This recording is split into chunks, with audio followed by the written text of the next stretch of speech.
మంచి రోజు, మంచి సమయం.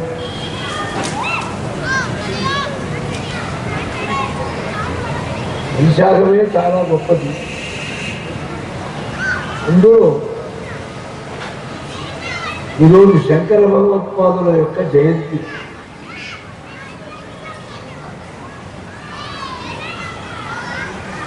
సదాశివ సమారంభాము శంకరాచార్య మధ్యమాం అస్మదాచార్య పర్యంతాం వందే గురు పరంపరా. శృతిస్మృతి పురాణానాం ఆలయం కరుణాలయం నమామి భగవత్పాద శంకరం లోకశంకరం.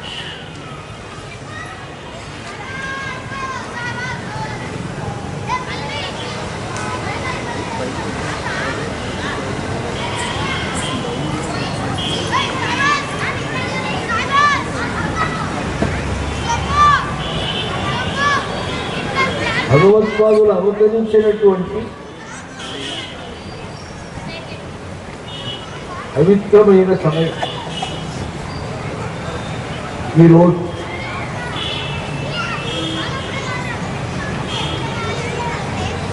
ఈ దేశంలో, జగత్తులో ధర్మ సంస్థాపనార్థాయ సంభవామి యుగే యుగే.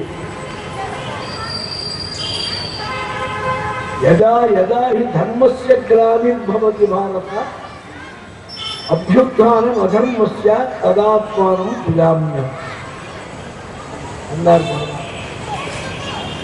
ధర్మానికి గ్లాని ఎప్పుడు కలుగుతుందో,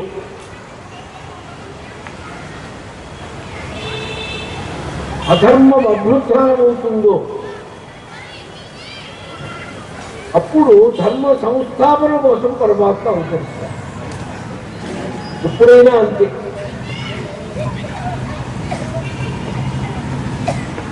అది సాధారణంగా ఎలా కనబడుతుంది? ఆధారాధేయ భావంగా ధర్మం ఎవరి దగ్గర ఉన్నదో వారిని రక్షిస్తే ధర్మం రక్షించబడ్డది. అధర్మ ప్రవృత్తి ఎవరున్నారో వాళ్ళని శిక్షిస్తే అధర్మాన్ని శిక్షించదు.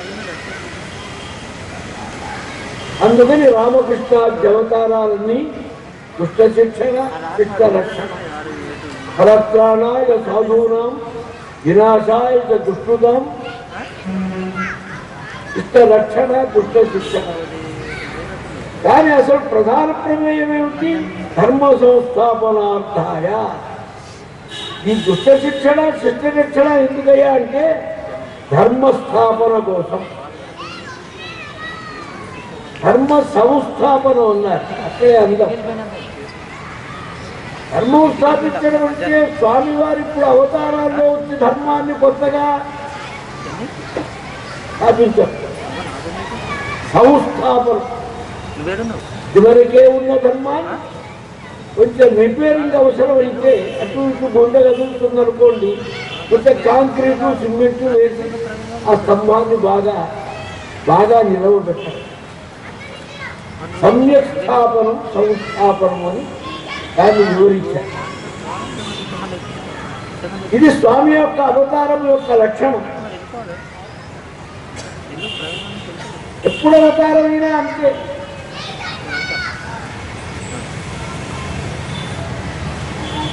అయితే అదే భాగవతంలో 21 అవతారాలు ఉన్నాయి.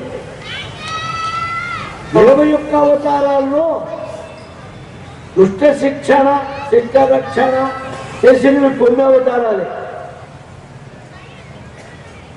వామన, పరశురామ, రామ, కృష్ణ, నరసింహ, వరాహ ఇట్లాంటి అవతారాలు. మరి ఇతర అవతారాలు చాలా ఉన్నాయి. కపిలుడు, నారదుల వారు, వ్యాసుల వారు, దత్తాత్రేయుల వారు, ఇదంతా అవతారాలే. మరి ఇదేమిటి అవతారం? ఆ అవతారం ఏమిటండి? అవతరణం. అవతరణం అంటే ఏమిటి అసలు? అప్రాకృత, నిరవయవ, నిర్విశేష, కేవల, ప్రత్యేక, భిన్న, శుద్ధ, బుద్ధ, ముక్త బ్రహ్మ చైతన్యం మనకి ఎలా అందుబాటులో ఉంటుంది? ఆరాధించడానికి, భావించడానికి, కీర్తించడానికి, ధ్యానించడానికి, అర్చించడానికి మనకు అందుబాటులో ఉండటం కోసం సగుణ సాకార కల్పన. నిర్విశేషం పరం బ్రహ్మ ఏ దంతు అనధీశ్వరా ఏ మందా స్వరూపం కంటే సవిశేష నిరూపణై అన్నారు పెద్ద.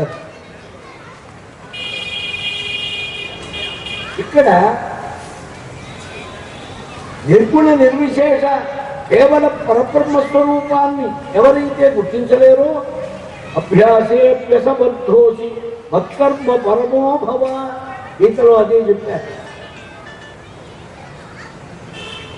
అప్పుడేం చెయ్యాలి? కర్మ పరమో భవ. పరమాత్మ యొక్క సేవ, అర్చన, దాస్య, కైంకర్యం ఎలా చెయ్యాలి? అందుకని నిర్గుణ నిర్వికార శుద్ధ బుద్ధ చైతన్యం సగుణ సాకార సావయవంగా మనకు అందుబాటులోకి దిగటం. అవతరణం, ఆరోహణం, అవతరణం ఏముంది ఇక్కడ? ఎలాగంటే చిన్న దృష్టాంతం. ఒక బంగిరివల్లి మామిడి పండ్లు గంప నిండా పెట్టుకున్నాం. తండ్రి ఆ కట్టెలు ఎత్తే పెట్టుకున్నాడు. కుర్రవాడు పండు కావాలన్నాడు. వాడు ఆనాటి కొద్దీ పండిద్దాం అనుకున్నాడు. వీడు ఎగరలేడు, వాడు ఇవ్వలేడు. బ్రాంశులభ్యే ఫలే లోభా దుర్దోహులు వామన అన్నాడు అడిగారు. అందరి ఏం చేయాలి? వారు ఆటాడుకుంటున్నాడు. వాడి అందరి అనుగ్రహం చేత, ప్రేమ చేత, వాత్సల్యంతో ఆ తండ్రి గంపనెత్తలు పెట్టుకోగలుగుతున్న తండ్రి ఉండి కూర్చున్నాడు. అరే అందుకోరా, మీ ఇష్టం. ఈ వీడి లెవెల్కి వెళ్ళాడు. కాబట్టి మన స్థాయికి మనకు అందుబాటుగా కస్తూరి తిలకం తలాట భల్లకే పక్షస్థలే కౌస్తుభం అట్టంటే మనకు బాగా అందంగా తెలుస్తుంది. ఎందుకంటే అద్దం దగ్గర మేకప్ అవుతుందాకా మనం రోజు అయ్యే మేకప్ ఒకసారి స్వామివారి. అందుకే ఆయన కళ్యాణం, ఆయన ముంజల సేవ, ఏకాంత సేవ, రథోత్సవ సేవ, ఏదో శ్రవణ సేవ, తిరువంజన సేవ. అవండి ఇక రోజు ఆయన గుడ్డ పెట్టి నీళ్లు పోస్తుంటారా? పోస్తుంటే ఆయనకి ఏం ఉక్కిరి కాదు. మనకు అందుబాటులో ఉన్నటువంటి ఆరాధన చేయటానికి వీలుగా పరమాత్మ మనకు సౌలభ్యం కోసం భక్త సులభుడు కనుక కృతార్థులు కావటానికి జీవకోటి యందు అప్రమేయమైన అనుగ్రహ విశేషంతో అలా సులభుడై అవతరించాడు కనుక అవతారం. సరే, మరి అది దుష్ట శిక్షణ, శిష్ట రక్షణ. ఈ గర్వంధుల రూపుమా పుట్టకే కానీ ఆ చిరంజీవి నేను 5 గంటలు బయలు చెప్పాడు హరికథ. హరికథలోకి వస్తే ఆయన పొరవాడైపోతాడు. మనిషిని చూస్తే మళ్ళీ ముసలితనం తప్ప దీని దుప్పటి శరీరానికి. ఆదిభట్ట నారాయణ దాసు గారిని ఒక వేదిక మీదకి 2 ఎత్తుకొని పోతున్నారు హరికథ చెప్పలే. హనుమత్ సందేశం 75 ఏళ్ల సమయంలో, అది వార్ధక్యంలో ఆయన ఆ సమయంలో హరికథ వినగలిగా. ఒక్క హరికథ హనుమత్ సందేశం. ఆ ప్లాట్ఫారం మీద బెంగళూరు, నాగరత్నం, తిరుపతి ఎక్కడ చేస్తున్నారు? ఓ పెద్ద సమాధి. మళ్ళీ ఆ ముహూర్తులు వస్తారా, మనుషులు వస్తారా, వేదికలు వస్తారా? ఎక్కువ భక్తి వెళ్తున్నారు. ఆ ముందు కేసులో కూర్చున్నారు. ఏంటో మంచి కుర్రవాళ్ళు, కొంచెం బుద్ధిమంతులు ఉంటారు కదా. ఇంతమంది పట్టుకెడుతున్నారు. ఈయన చెప్పేది హరికరా, గిరికరా? అవును, ఈ ముసలాయనే కానీ చెవులో పడ్డది. వెళ్ళి కూర్చొని ప్రార్థన మొదలుపెట్టి, నేను ఇవాళ హరికథ చెబుదామని వచ్చాను, కానీ ఇక్కడ మా కుర్రవాళ్ళు కొంతమంది గిరికథ చెప్పాలంటున్నారు, అందుకని గిరికథే చెబుతున్నాను. అప్పుడప్పుడు ఆశువులో ఆయన గిరిజా కళ్యాణం హరికథ అన్నారు. అది అచ్చ తెలుగులో ఉంది. నేను చదివే ముక్కు దూరలే. అచ్చ తెలుగులో తెలుగు ఏమనకు అర్థం కాని తెలుగు అది. అంత గ్రాంధికమైన అచ్చ తెలుగులో ఆశు కవిత్వంలో అప్పుడు రాష్ట్ర కృష్ణుడు చెప్పు రాసుకున్నారు వెంటనే అది గిరిజా కళ్యాణం చిన్న పుస్తకం ప్రింట్ కూడా అయింది. నేటి లక్ష్మీనారాయణ గారి దగ్గర చూసి నేను చదువుకున్నాను. అలాగే అది ఏమిటంటాడు ఆయన వయస్సు అక్కడి నుంచి లేచాడు, అరికత ఎగిరాడు, బ్రహ్మాండం గందరగోళం చేశాడు. అట్లాగే మా చిరంజీవి హరికత దిగాడంటే ఎగురుతాడు, గంతులు వేస్తాడు. ఆ శాస్త్రం అది ఎక్కడొస్తుందో. అంజనేయం ప్రసన్నాంజనేయం శ్రీరామదూతం శరణం ప్రపద్యే. ఆయన శ్రీరామదూత ఆదేశిస్తాడు. బుర్రతనంలాగా వచ్చి బ్రహ్మాండంగా ఇవాటికి హరికథ బీడులో అద్భుతంగా. ఎందుకంటే కళకు ముసలితనం లేదండి. కంఠసారాలు చివర ఇచ్చిన రికార్డు భగవద్గీత, అది అజరామరం. ఇవాటికి భగవద్గీత అంటే భగవద్గీతే. ఇంకోరెవరన్నా భగవద్గీత వేస్తే వాళ్ళ వచ్చి గీతే మిగులుతుంది. కనుక కళ యొక్క స్వరూపం భగవద్ అనుగ్రహం కనుక. అందుకని వయస్సు దీనికి లేకపోయినా శరీర ధర్మం ఒకటిగా దీని దుంపగలిగింది, ఇది వెంటబడుతుంది. అందుకని ప్రవచనాలన్నీ మానేశా పూర్తిగా, నమస్కారం చేసి దూరంగా. అయితే ఎందుకు వచ్చి ఆ బంగారే వదిలిపెడితేగా నన్ను వస్తే కానీ వీళ్ళేదని పట్టుకొచ్చాడు. అతని పట్టుకు ఏం చేయాలా? భగవంతుడు కూడా భక్త పరాధీనుడు. రామాది అవతారాలు ఎందుకు వచ్చినాయి అంటారు? రావణాసురుడు చంపడానికి కాదు. రక్షో వధాయైవ న కేవలం హరిర్ మత్స్యావతార.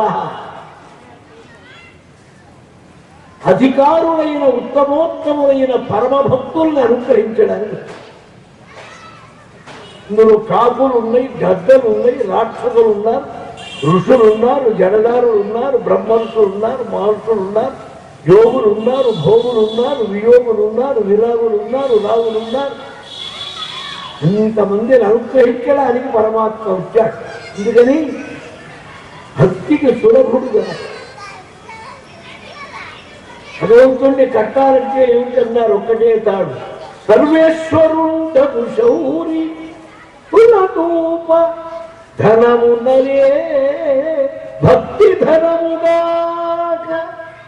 ఉత్తరా సుబ్బారావు గారు పుస్తతులాభారం నాటకంలో నారదుడి మాట. సర్వేశ్వరుండకు శౌరి దురదూప ధనమున్నదే భక్తి ధనముగాక. ఏక ఏవ రచనగా బధ్య భక్త్యా. భక్తి అనే తాడు దొరికితే భగవంతుడు బుద్ధుడు. కనుక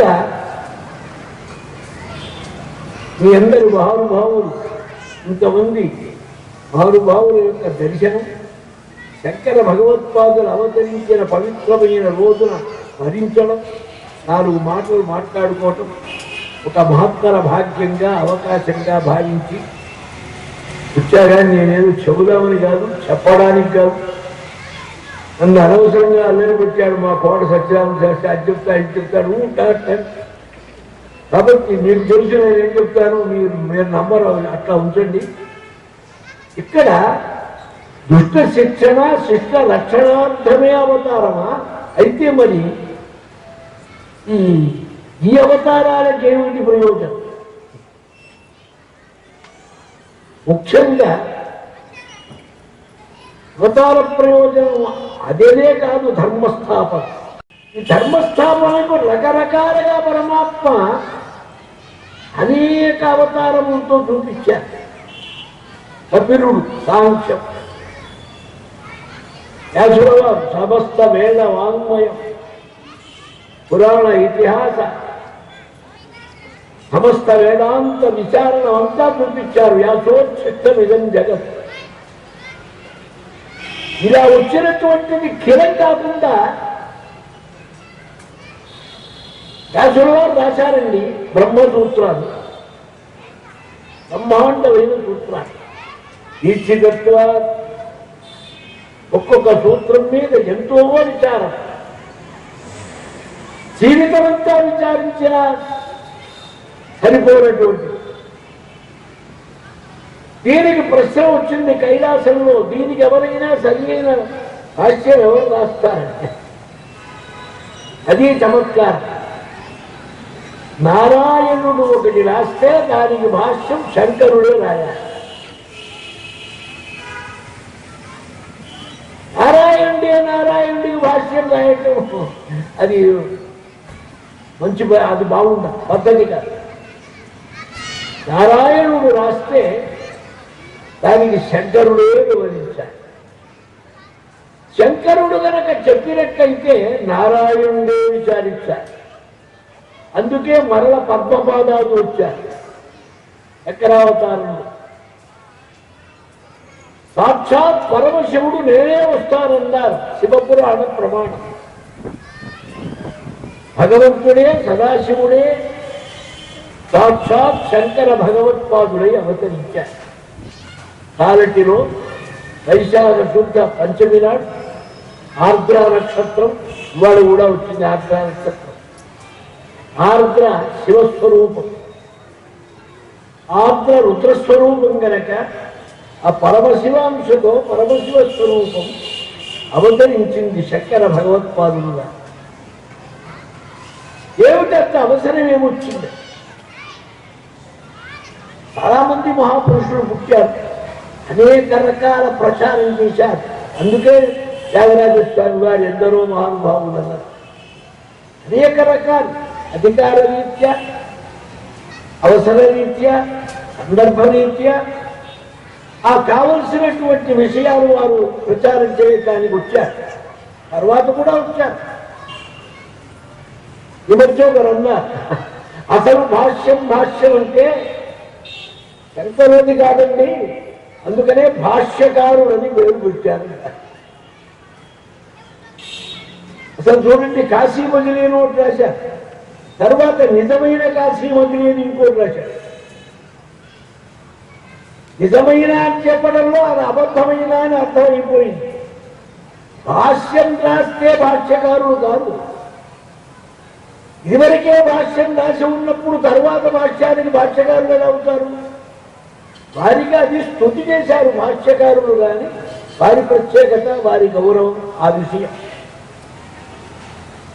పరమశివుడే ఆ సాక్షాత్ రహస్యాన్ని చూపించడానికి వచ్చారు.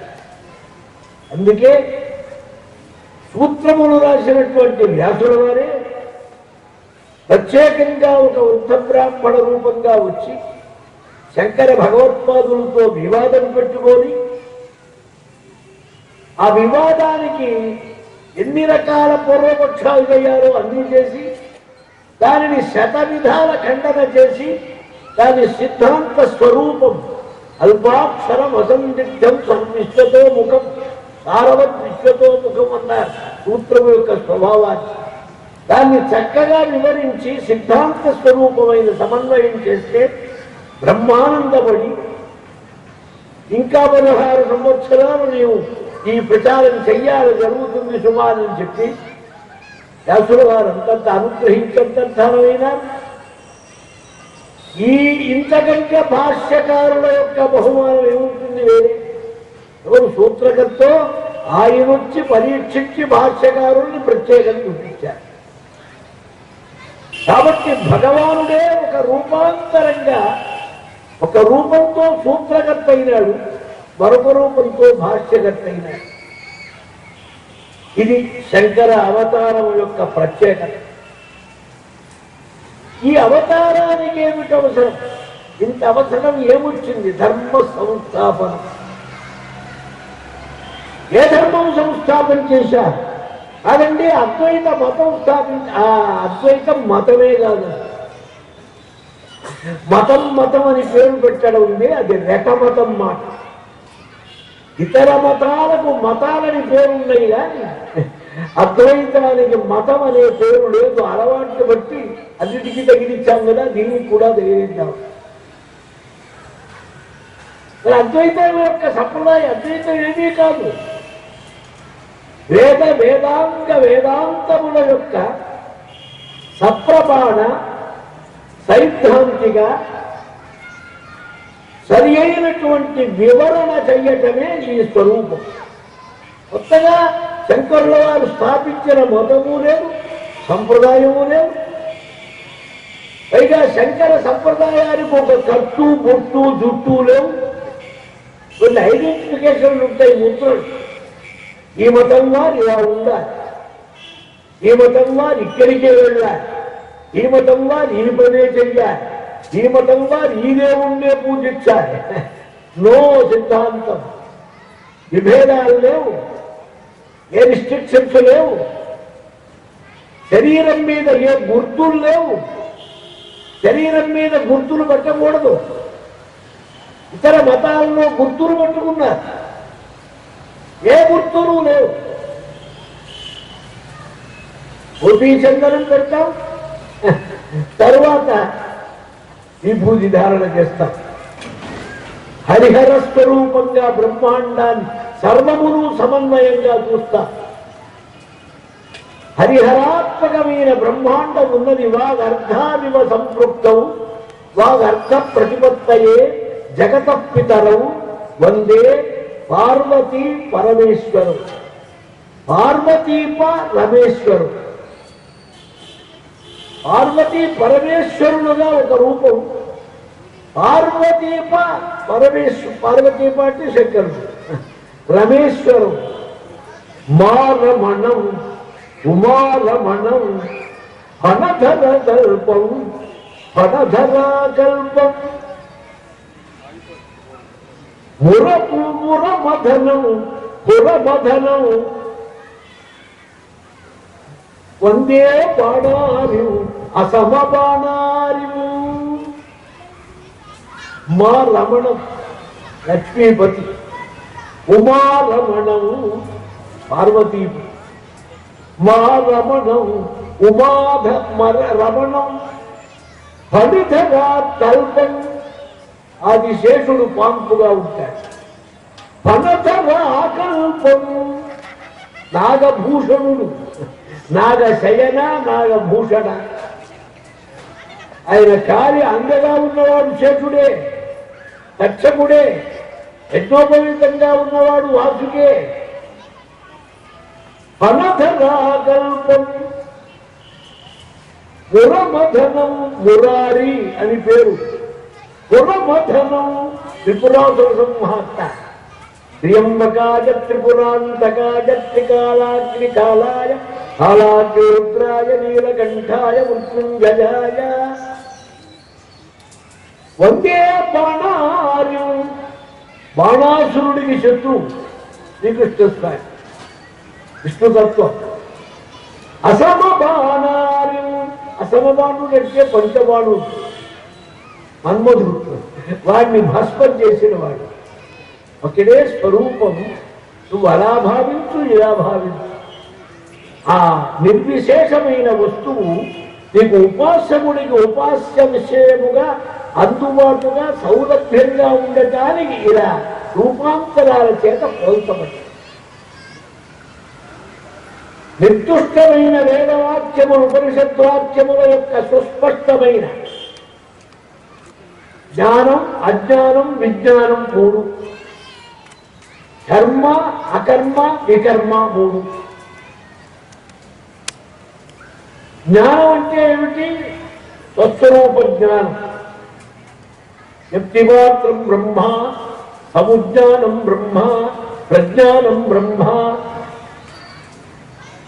జ్ఞానస్వరూపం. విజ్ఞానం అంటే ఇప్పుడు విజ్ఞాన శాస్త్రం ఉంటున్నారు అవి కాదు. విజ్ఞానం అంటే విషయ విశేష జ్ఞానం కాదు, విపరీత జ్ఞానం. ఒకటి ఉంటే మరొకటిగా ఉన్నది ఉన్నట్టుగా గుర్తించాలంటే ఎలాగన్నారు?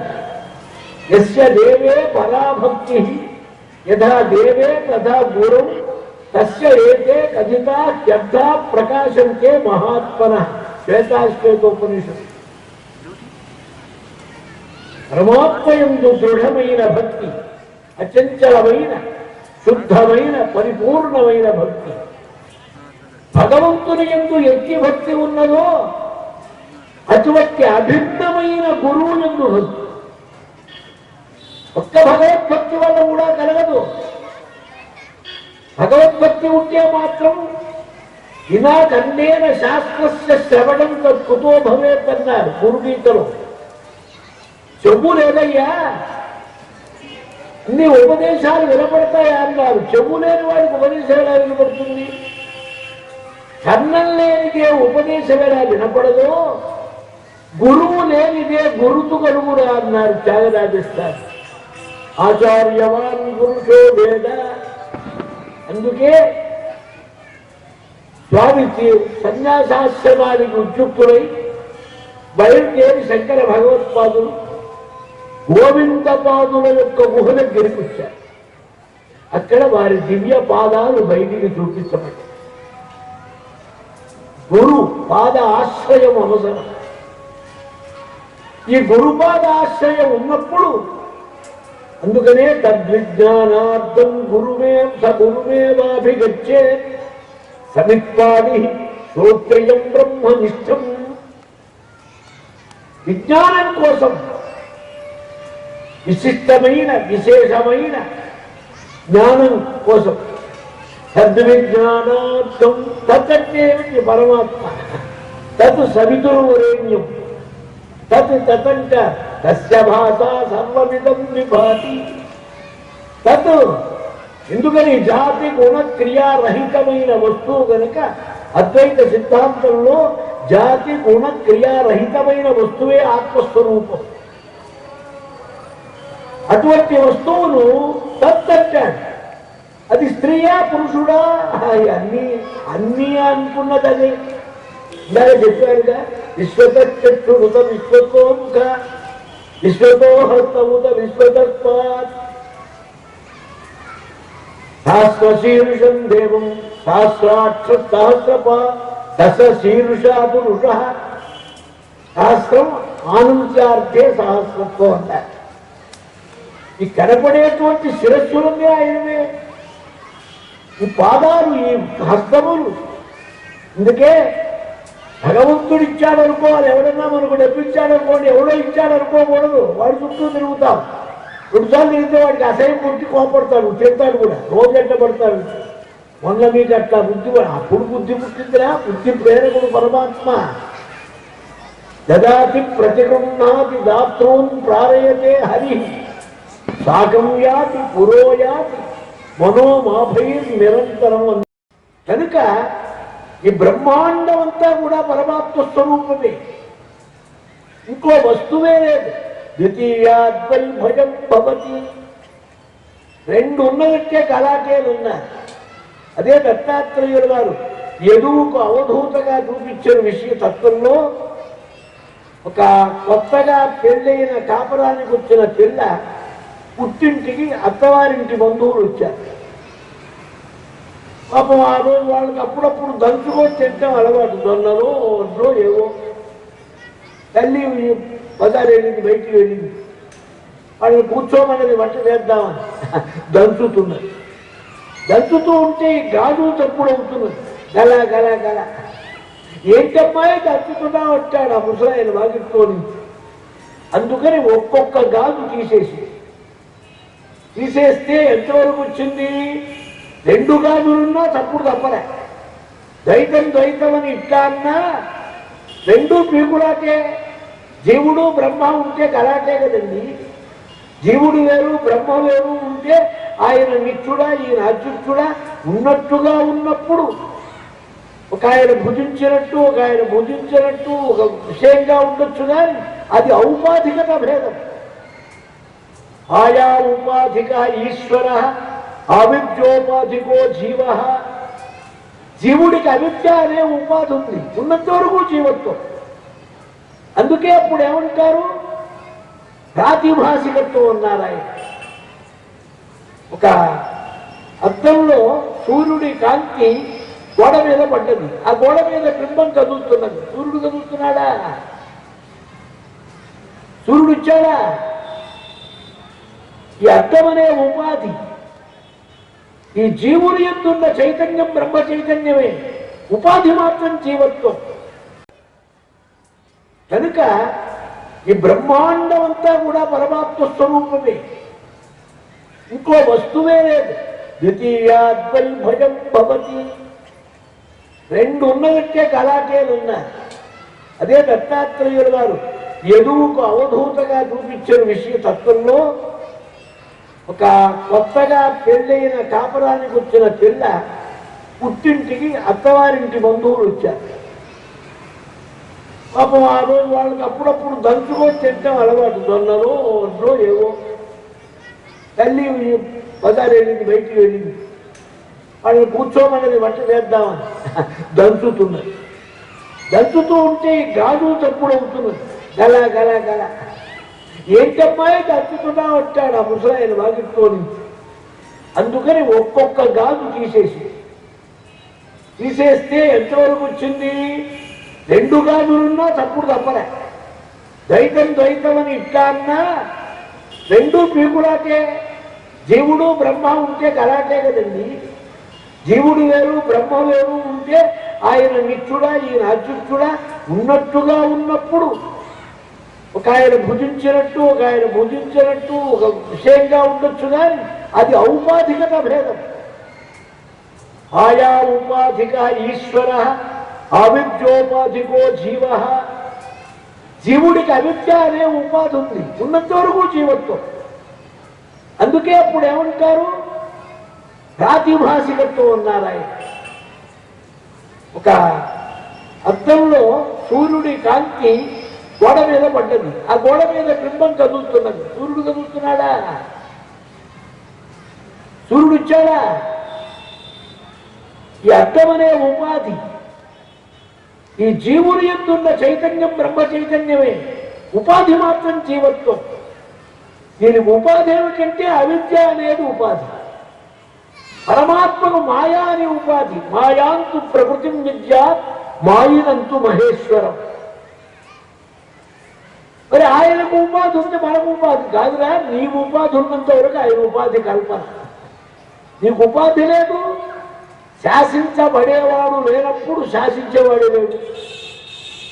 తత్వరూపం కనుక అభిన్నమైన అద్వైతం అంటే అదే. ద్వితీయత్వం లేదు. ద్వితీయాద్వై భయం భవతి. 2 ఉండటం సత్యం అయితే చాలా ప్రమాదం. నాసతో విద్యతే భావ, నా భావ విద్యతే సత. సత్తుకు అభావం లేదు, అసత్తుకు భావము లేదు. లేనిది ఎప్పుడూ ఉండదు, ఉన్నది ఎప్పుడూ లేకుండా పోదు. ఉన్నాడంటే ఉన్నాడే. మరి జాతస్య ధ్రువోమృత్యు ఇదేమిటన్నారు? పుట్టుగా చావు భ్రమ, అజ్ఞానం. సత్యాను పుట్టారనేది ఏమిటన్నారు? అందుకే సనత్సుజాతుడు ధృతరాష్ట్రుడికి ఉపదేశించాడు. సనత్సుజాతీయంలో అప్రమాద అమృత లక్షణం, ప్రమాద మృత్యు లక్షణం. ప్రమాదం ఉన్నదే. నేను అనుకుంటున్నాం, దేన్ని అనుకుంటున్నాం? వేస్తారు మీ హైట్ ఎంత తప్పుని చెప్పేస్తాడు. 5 అడుగుల 3 అడుగుల. అది రూఢిగా బాగా అంతుగా ఉందన్నమాట. మీ కలర్ ఏమిటి సార్? క్రిస్టాస్ కలర్ సార్, బ్యూటిఫుల్ కలర్. అవునండి, మీరంతా ఏం తింటారో బ్రహ్మాండంగా అన్నీ తింటారు. అంతేమిటి? తినేది ఒకటి, చూసేది ఒకటి. అదే ధర్మరాజును యక్షుడు అడిగాడు, సత్యం చెప్పడం అంటే ఏమిటన్నారు? ఏమిటంటే ఏం లేదన్నారు. సత్యం చెప్పాలన్నారు. దేవీ భాగవతంలో దేవీ వరప్రసాదుని కథను కూడా చెప్పారు.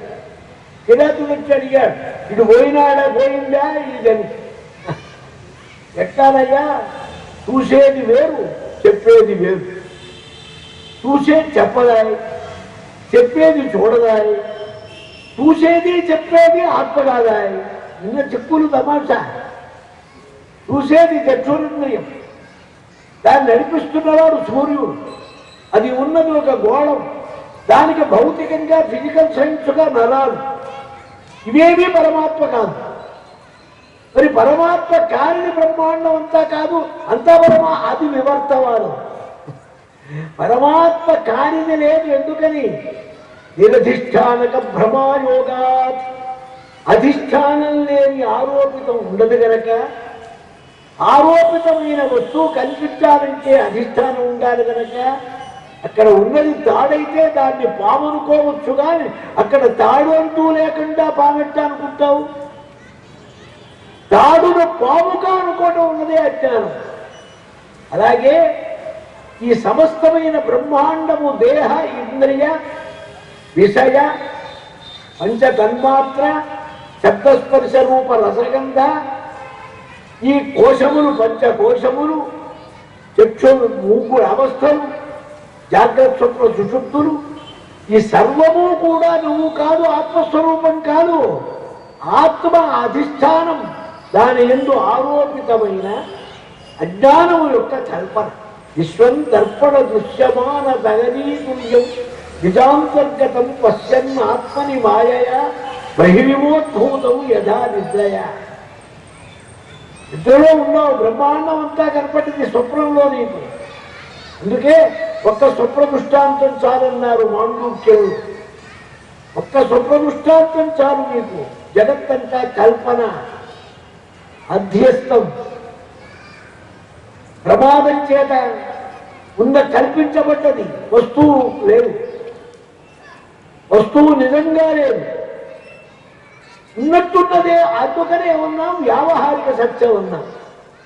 అందుకనే శాస్త్రీయంగా ఏమన్నారు? వ్యవహారంలో ఉన్నదిరా.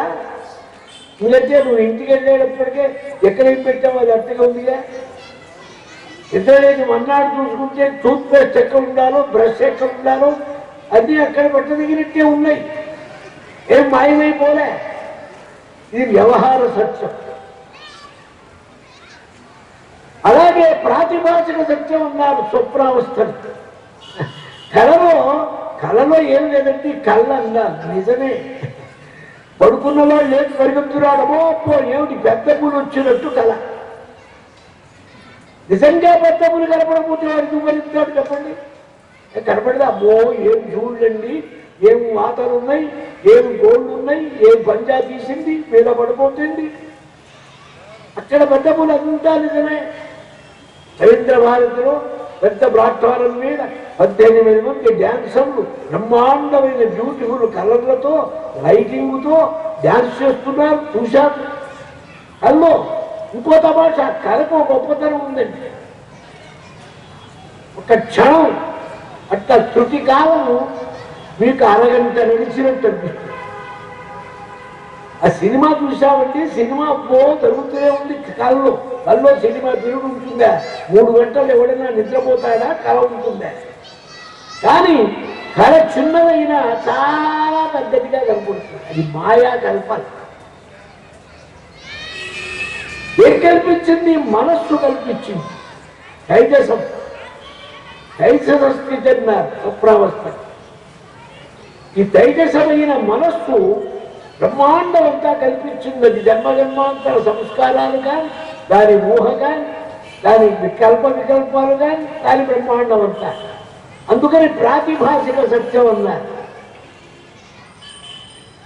కనుక 3 అవస్థల్లో ఉన్న, అందుకనే ఏ అవస్థలో చూసినా నేను అనేది ఏదిరా అంటే తనంటే శరీరం ఉన్నావుగా ఇందాక, అధ్యస్థమై ఉన్నది నీకు భావం. నిజంగా శరీరమే తానైతే చెయ్య, కాల, ముక్క ఇవన్నీ కలిపితేనే తానా? సరే, ఇవన్నీ కలిపిన సమష్టి శరీరం ఉందాం పరమాత్మ. నేనే జీవుడంటే అది. అవునండి, మీ 2 చేతులు తీసేస్తే బతుకుతారన్నాడు డాక్టర్. బతికితే తాళగా తీసేమని. 2 కాళ్ళు, 2 చేతులు. ఈ మధ్య హార్ట్ తీసి హార్ట్ పెడుతున్నారు. అసలు హార్ట్ తీసి ప్లాస్టిక్ హార్ట్ పెడతారు. ఆ రంగు తీసి రంగు దోపుతున్నారు. నువ్వు కానీ రక్తం నీది కాదు, కిడ్నీ నీది కాదు, లివర్ నీది కాదు, లంగు నీది కాదు. ఏది కాకపోయినా బతికితే చాలు నేనేనంటున్నాడు వాడు. మళ్ళీ ఊపిరి పీలుస్తున్నాడు, నేనేనంటున్నాడు. నీ గుప్పలేగా నీ హార్ట్ ఎప్పుడో పోయిందిరా, నీ కిడ్నీ ఎప్పుడో తీశారురా, నీ కాలు లేదురా, నీ కాలు కాదు ఇప్పుడేదో కృత్రిమ కాలు పెట్టారురా. పెట్టినా నేననే చెప్తున్నాడు వాడు. నిద్రలో నేనన్నాడు, స్వప్నంలో నేనన్నాడు, జాగ్రత్తలో నేనన్నాడు. స్వప్న అవస్థాత్రయం ప్రతిబోధ విదితం మతం అమృతత్వం హి విందతే శ్రద్ధయా విందతే వీర్యం శ్రద్ధయా విందతే అమృతం. చక్కగా ఉపనిషత్తులు అన్ని రకాల విచారించింది. ఈ విచారించిన దాన్ని సంయమ మార్గంలో అనుసంధానంలో అన్ని ఆస్తిక మతాలన్నీ గొప్పవే. ఆస్తిక మతాలన్నీ జీవుడి యొక్క కృతార్థత కోసం పుట్టినవే. అక్కడే ఆగిపోతాయి, ఒక గోల్ దగ్గరికి వెళ్ళి ఆగిపోతాయి. బౌద్ధం ఉందండి, ఆయన కూడా బుద్ధుడు. ఆయన ఏం చెప్పాడు? అన్నిటికంటే వెళ్ళి బుద్ధి దగ్గర ఆగిపోయాడు. ఒక్క బుద్ధి ఉందండి, ఆ బుద్ధితోటే అన్నీ ఉన్నాయన్నాడు. వేదాయతీవ గుహాం ప్రవిష్ట పరమేవ్యోమన్ను. ఆస్తికులు ఏమన్నారు? బుద్ధి గుహలో ప్రవేశించి ఉన్న చైతన్యం రా అసలు నడిపేది. బుద్ధి జడమే. రసత్వ బుద్ధి అంటే పంచజిత్వ షడ్విదిత్వ సప్తహిత్వ సుఖీ భవ. విదురుడు నీతిలో అంటాడు. 7 ఉదరమన్నాడు. 7 ఏమిటన్నాడు? పంచ జ్ఞానేంద్రియ